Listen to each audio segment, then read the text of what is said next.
Alright guys and gals, went to a Brooklyn Nets game with the kids recently and watched them play against the Pelicans. And I basically stole what they did. They did this the whole game. If you get a chance to watch the Pelicans, they ran this double high post. Normally we would come in here and we would set our horns. And they did that as well. We were looking to attack. You know, he would roll. He would come over the top. But we didn't have to do that. Okay, they did a lot of stuff that I liked. So we're going to call this 2 series. So that could be like 22, 24, 28. We'll probably have a lot of different options out of it as well. But what they would do is they would always hit the high post. Most of the time that'd be Anthony Davis. And they would do a ton of different things out of it. I mean, so many options, which is, you know, this is nothing new to basketball. But this guy would always cut through. And then one of my favorite plays is when he would come through and these two guys would set screens. And it would give options for the shooter here. He could use that back screen if he would like. And now you're looking at a possible dump down on a back screen. If he does that, then this man would then come off of that screen. So this guy would come down, set the back screen, come through, and then come off of that down. And now he would look to do this. Now, they did a lot of dribble handoffs. So this guy would come all the way around off a dribble handoff. And then he could attack, and then he would have his kick option there. And if you didn't get this pass coming off of this, sometimes they would stay down here, and sometimes they would come back because they knew that shooter was coming all the way around. So looking at it again, the key, there's a lot of things they do that are the key. They have a great job. They do a great job of spacing. Keeping the floor spaced. If you throw it here, you're cutting through. And you never know, you might get that dump down. But then you would screen away. This guy would also screen. Now this time he doesn't take the baseline. This time he comes up to the high. So now if he's going to use that high man screen, now we got to figure, okay, well then this is your dump option here. Okay. And then what this guy would do if he didn't get that screen used, he could make a read and he could roll to the basket. Or he could then set the screen here for this guy to roll to the basket. They would do just a ton of different looks, and I liked all the things they did. But I think that's my favorite because it gave so many options. The other thing you could do on that play, I mean, you pass the ball here, you're cutting through and you're setting that screen, and he's setting that screen. Another thing, this guy could shoot it, obviously. I mean, he's right there. But one thing he did one time, he dribble handed off. Fake, and then came off for a dribble handoff. And then that would give the shot off that handoff, and then he would roll to the basket. And then you would have these three guys cleared out, so you would give it opens up this whole area here. So that was another thing I liked. They just did so many different things. Passed the ball here. One time he came through, and then he came back and set that back pick there for him looking for a lob. That was Anthony Davis, I think. And he's looking for that lob. So he's looking for that lob, doesn't get it. Now this guy who set the screen could then either pop out and get a wide open pop, or he would then come off the handoff, and now he's attacking with the shooter in the corner. I just really liked the options they had out of it. Now, are we going to call something every time? It's possible. Now, there's a couple things that we're going to have to get good at, and that is, obviously, we're going to have to make sure we post up well here. Because they're going to be playing behind you. You hope. If they overplay and deny that entry pass, you know, if this guy for some reason overplays, you've got lob options. You've got the on-ball screen option. You've got this guy popping out and throwing it to him, then he could dive option. Tons of different options out of this. I love the spacing aspect of it. There's so many things you can do. You pass the ball here, and now you've got other options. You don't have to go off ball. You can go strong side. And now here's the ball. This guy could just dive to the low post after he cuts through, looking for a trail guy. Now after you set that back screen there, you can have the secondary there. So this guy's coming off a double stagger, looking for that there. And then this guy could, after that, he uses that screen, just flare. He can just flare up. There's just a million things we can do. And I want to be able to mix up what we do offensively. And I think I like this a little bit better than the UCLA series or the 1-4 high. But the key is getting it into here. Getting that entry pass there. With all the different action that we can have coming off of it. And they would do a ton of different things. I mean, this guy might just come off and go opposite like he always does. Okay, and like I said, then this guy just does a simple dribble handoff. He just goes dribble handoff here. This guy comes off and catches that dribble handoff, and there's your roll. I like that option a lot. And it also opens it up that if this guy's a good ball handler and he's got a size mismatch, you've got the ability. This guy could just cut away and not cut through at all, and it gives you that isolation move. And they did that a couple times too. They did this on like 80% of their half-court possessions, where they would do this constantly. And I thought it was good stuff. And I wrote down a lot of the little things that they did because I just thought it was good, high-quality options. So we're here. This guy could throw the ball here to review. He throws it there. There was so many different little options that they made. You could just flash the low post guy. Where what they would do is flash that low post. The ball goes in there. That guy flashes low, looking for the quick hitter. If he doesn't get it, he continues out. This man flares. And now there's your option to cut there and then come off of that cut. And of course, this is all man-to-man stuff. They would do strong side ball fakes where they would go, let me get this going again, where they would have throw the ball here and then he would cut through and go strong side. And they didn't do that a lot, but it gives this guy the option too.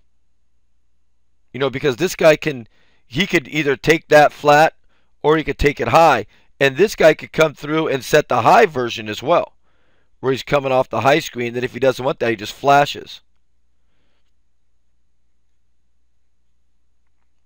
So when you throw it here and you cut through, there's two ways you can go. Okay, I'm going to go opposite, set that first one. Then this guy will go set the second one. And that gives him the options. If he takes the baseline, I've already talked about this, that guy will come over the top. If he takes the top screen, then you've got options. This guy could either roll back to the ball, or he could set that secondary for this guy on a little backdoor lob. I just think it's good for a team if you have guys that can do things offensively. And this is obviously an offense I think they tailored to Anthony Davis a little bit, because he'll play one of these high post spots. And they've got guys that can make plays. Pondexter was hitting threes. I mean, Eric Gordon. They just had a lot of different guys making plays, making reads. And the simple one of just passing the ball here, okay, and then you cut through, and then this guy just dribbles at and hand off here, looking for jumper, and then the roll. I thought that was a real easy, quick hitter that they did a lot. I'm doing these over and over again. Same exact stuff. I'm just showing you over and over. He could pass it here. He cuts through like he's going to cut through, then he comes back, right? So instead of coming through, he comes back and he hits that opposite low post guy, who's now looking for a backdoor cut there. And then it's pick and pop. And if nothing's there, he's got his dribble at handoff on this side.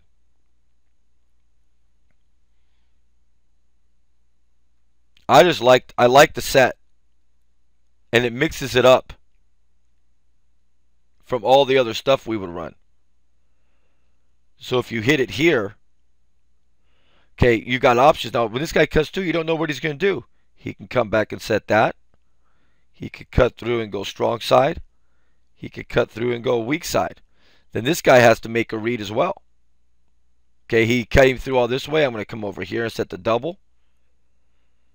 There's things that they did the high post handoff too. Throw the ball here, cut through, and then this guy would act like he's coming, and he would come around for that handoff off the high post. And then we're looking to attack, and it's like our horn set where you have a shooter, and depending on what the defender does, if he comes, you kick it. If he stays locked up, you've got the lane. We could call 2 ISO. I mean, we could do that. Where you throw the ball here and just isolate him. I mean, you could throw the ball there, isolate, he can make his own play. Or you could throw the ball there and act like you're coming through and then come off for a handoff. And now you're looking at a dribble handoff. He could fake that handoff and he could drive this way. And now he's looking to kick it out to this wing. I mean, like I said, just a ton of different things. You know, on this play when you've got... So it's almost, you know, they would do this, throw it here, cut through and go there. He comes here. So now this guy, let's say, comes around this screen. This man could then dribble at, and then there's the handoff there. Now you're attacking. There's your defender read. Is he going to help? If he helps, you kick it. If he doesn't help, you finish at the rim. Again, I can't tell you how many different things that we could do. They did this too. Hold on, let me get this marker set.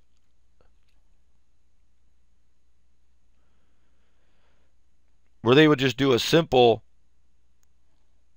one-sided horn, kind of what we would call horns. The second guy comes up. They do the one-sided, so when he's coming off, they would dive this guy in. And he would look to hit that dive. And if he didn't, he could kick it to here, who could then kick it to the dive. So they would have that guy dive on occasion. Now this guy, after he sets that screen, he pops. So it would look like this. Okay, so this guy sets the screen. He comes off. He could pop after the pick and roll. Okay, this guy dives into here, right? So now you vacated this side of the wing a little bit. So you could just swing it back to the pop, who now then could look to drive, and then he's got that kick option there. Just a ton of different plays you can make, and they did a really good job. Now, they were playing Brooklyn, so you got to take that into account. But they would just do a ton of different things, so you could never really settle on one thing that they were doing. They did this one thing, too, that I liked, where they kind of...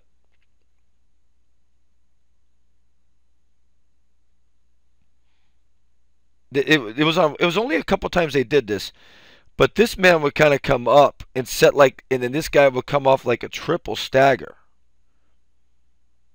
Okay, and I thought, wow, you know, that's a lot of movement. And then this guy would look to kick it to that off that triple stagger, which was difficult to really get a play on. But then after that, you know, this guy's setting that first, this guy's setting that second. Then after they came off that, the first guy would flare. Okay, this second, then you get the second guy come back and set a screen. There was just a ton of, they just did a ton of different things. They ran the 14 set a lot, which we run. You know, this is our 14 set. Just kind of inverted. And what they did a lot was they did a lot of the triple staggers. And he would come all the way off. And then this man would be like Anthony Davis, and he would set that third. And this guy would be Eric Gordon looking to jack that jumper. And if he didn't have it, they just dumped it right on into Anthony Davis. And after, you know, all that action, he's looking to throw it here. After he does that, he screens away. So that first stagger then comes off of that. The first stagger, which is that first back pick, he comes off looking for that other option. And they kind of ran that off like a... I don't know. They did a lot of different They did a lot of dribble handoffs. A lot of them. But the key was they were constantly spaced. They were constantly spaced. And they would always find a way to kick it to this guy. And there was an occasion where they would kick it to him and he would come around for that handoff and just get a straight on layup. Because they were used to him cutting away. Even Jimmer Fredette, I think, did it once where Fredette came here, came off that handoff, got himself a layup. Then this guy's got to make a decision. And Pondexter was going nuts. Must have hit 5 threes. But he would have shot fake it, just dribble over to here and bang that three. Because guys were running at him. But the spacing was just constant.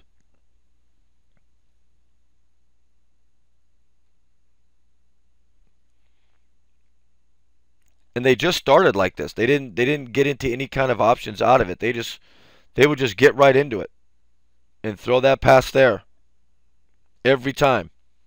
And like I said, I'm just doing the same stuff over and over again. But after that play happens, you know, this guy cuts through hard. This guy could just set an on-ball screen too. Then he's coming off that, and then you could set that back pick, and he's coming off that. My favorite one, though, was the one where the shooter in the corner has options. I really like throwing it here and then cutting through, and then this guy hits here. So now this guy has 2 screens to use. You can use that baseline screen. He could use the high post down screen and go either way. And whichever way he goes, this guy's got to make that read and make the decision. I like it when you use that down screen because I love back picks and looking for that quick hitter. And then he would come off of that screen. And then if he didn't have that, he could dribble at him and then come off and shoot that. So that would be the one I would like to use more often than not. But then like I've told you guys many times, I want to coach a style where you make reads and you're not told what to do. So if I throw it there and I come here, I could go strong side. Then this guy could fake and come through here. Now he's got the ball. He could dribble at. And this guy could come around, and now you've got that vacated as long as this guy comes all the way through. And now you got the dribble handoff here for a jumper, or you've got the roll after the handoff, or you got the fake handoff and finish.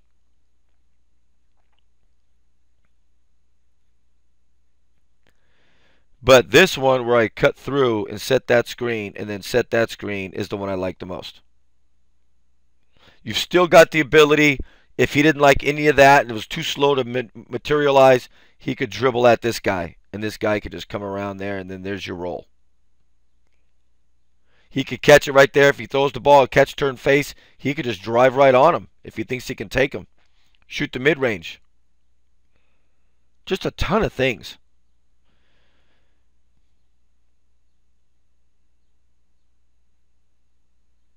No, hold on a second. Let me hit pause.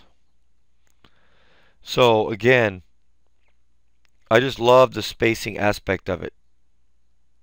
And there's a lot of reads they made right out of this. If this guy was being denied, he could just come across and set the pick right away for the quick hitter. Boom, boom, boom. Right there. There were plays that, you know, I can just invent things making reads. Okay, this guy's being denied. He cuts away to set that screen. This guy could come out here and set the on ball, and then you're coming off that. With all this action away from the basket, they might be over here focused on that. Then you come off that great screen here. After that, you pop and flare. You've got the kick option that way, and you've got the finish. And then you still got this guy coming off. So if you don't have it, you swing it and swing it. But I like that set. I like the fact that we have. I just thought it allowed for a lot of spacing. My concern is these high post guys keeping the man behind them and keeping them honest and really posting up and being able to make that entry pass and then making reads. And I don't know if I'm going to call this, you know, 22, where you throw it here and you come through and you set that pick. And again, if you're coming through and you see you might have the lane, dump it in there for a layup. I mean, I doubt that. Defense has to be pretty bad.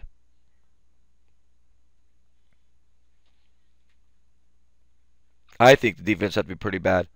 But if I throw it here, I mean, there's so many things. I just love it. Because this guy could come through. This guy could come around for a dribble handoff, not get it. And this guy could come around and fool them and not even take that back screen. And this guy could dribble right at him. And then it's like a wheel where you've got two guys coming. Even a third if you wanted. I mean, I'm just thinking off the top of my head of things that we can do. I mean, you could do a triple stagger handoff situation where the ball's, thrown here. And he does his normal cut through. And then this guy, maybe he comes over and does the first fake handoff. So you've cleared that area. So this guy's coming around looking for the handoff. You're dribbling at. This guy came around. He comes around for the second handoff. He doesn't get it. You keep dribbling. And then this guy comes around for the third. And you can keep the ball and finish, or you can hand it to the third guy. And as soon as you hand it off, you roll. I mean, just making reads. You've got to read your defender and see where they're playing. Pass goes here, and this guy's caught on a side. Just flash, dump it. Throw it here, and you're being played straight up.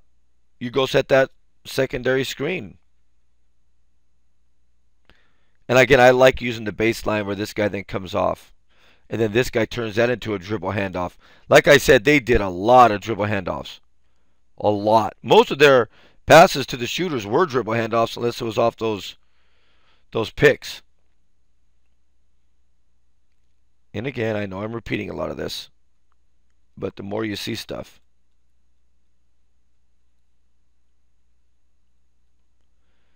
Throw the ball here, cut through and come back. Boom. This guy can go that way for the lob or that way for a pin down. And then with all that action, once that happens, they might switch and get lost, and then you pop right back, and boom, there's your bucket. Or you come around for a handoff. A lot of handoffs. And I do love dribble handoffs. DHO. I love dribble handoffs.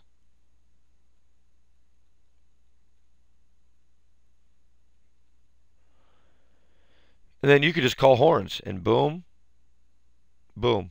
Set those two picks, and then you just come off. Looking to make a play. They did a lot of the single horns too. I don't know, is that what you want to call it? Single horn?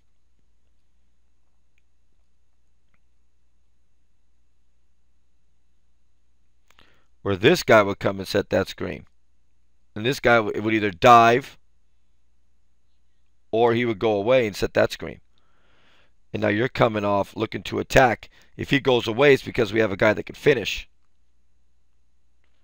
And if he doesn't get it, he skips it to there. After you set that screen, you can roll or you can pop or you can flare, swing it, and then this guy's coming off that and you can swing it again. So again, just a ton of things you can run out of this look. If we're having trouble entering the ball at all, you just come out and set an on-ball screen and there's your read. He could dive and then throw it right in. Layup. So this is what we're calling the 2 series. Watch games. Because this was the Pelicans. I just watched it, and I've seen it before, but I like the way they ran it. And they have shooters. They have guys that can make plays. You know, Tyreek Evans is good going to the basket, and Gordon and Pondexter were shooting jumpers, and Fredette's a jump shooter. And, you know, they just had guys that can make plays. Anthony Davis can make the mid-range jumper. He could post you up. I love this really big kid they had that they brought in from France that did some good things, too. They've got Ryan Anderson, who's a step-out 4. So, again, there's a ton of things you can do, but this is how we're going to set it up. And it's going to take a while because most kids play zone, so they're not used to running man sets. Okay, so we have to understand that. And I love the quick hitter aspect of it. Just boom. Just doing a real quick hitter. So now you don't know if this guy's going to be attack oriented or if he's going to pass it. And then there's no way somebody could know we're running this set. Like watch how these NBA teams defend it. They know what's coming, but you can't defend it because there's so many different options and reads out of it. Doesn't matter if we came down the court and said 2-2-2. They know what we're running, but they don't know which aspect of 2 we're running, what version we're going to use, what read we're going to make. And that's why I don't want to just make a call. I want to be able to make a read out of it. So hopefully this helps a little bit, but this is going to be one of our sets that we're going to run. All right, guys. Good job, study, and we'll see you at practice.